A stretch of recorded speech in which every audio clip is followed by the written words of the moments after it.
abbozz ta' liġi li joħloq bilanċ ġust. Hekk iddeskriva abbozz ta' liġi li l-Ministru għall-Ġustizzja Jonathan Attard ressaq għat-tieni qari fil-Parlament bl-iskop li emenda diversi liġijiet brabta ma' reati finanzjarji. Dawn l-emendi fost l-oħrajn jaraw li jitnaqqas il-perjodu ta' validità ta' ordni ta' sekwestru bin-nofs biex issa se jkun hemm terminu wieħed ta' 6 xhur. Se jkun ukoll possibbli li l-ordni ta' sekwestru tkun varjata u jiġu rilaxxati flus għal għajxin diċenti. Dan fil-waqt li se tiġi introdotta emenda li tipprovdi li meta ordni ta' sekwestru taqa' jew tiskadi issir notifika mill-qorti lis-sekwestratarji bħal banek. Dwar l-emendi tal-ifriżar dawn jaraw li l-prosekuzzjoni għandha tiddikjara li ma' proprjetà jew kemm flus għandhom ikunu miżmumin għaliex ġew allegatament mill-kriminalità.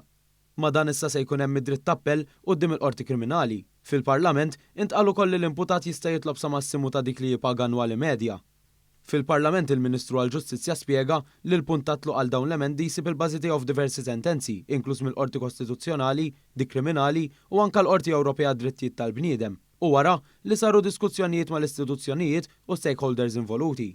Dan bilan li jiġu inkorporati kemm jista' jkun l-aspetti kollha u jkun assigurat li d-drittijiet kemm tal-Istat u kemm tal-imputat ikunu salvagwardjati. Din ir-riforma għal darb'oħra qed nuru kif qal ukoll il-Prim Mħallef li fl-aħħar mill-aħħar aħna l-politiċi li għandna l-polz tal-poplu nħossu id-diffikultajiet nagħmlu interventi biex nassiguraw mela li jkun hemm ordni pubblika effettiva imma wkoll nassiguraw li f'soċjetà demokratika l-ebda persuna ma jkollha l-jeddiet l-ebda persuna mingħajr ebda distinzjoni ma jkollha l-jeddiet fundamentali tagħha mit-tifsa.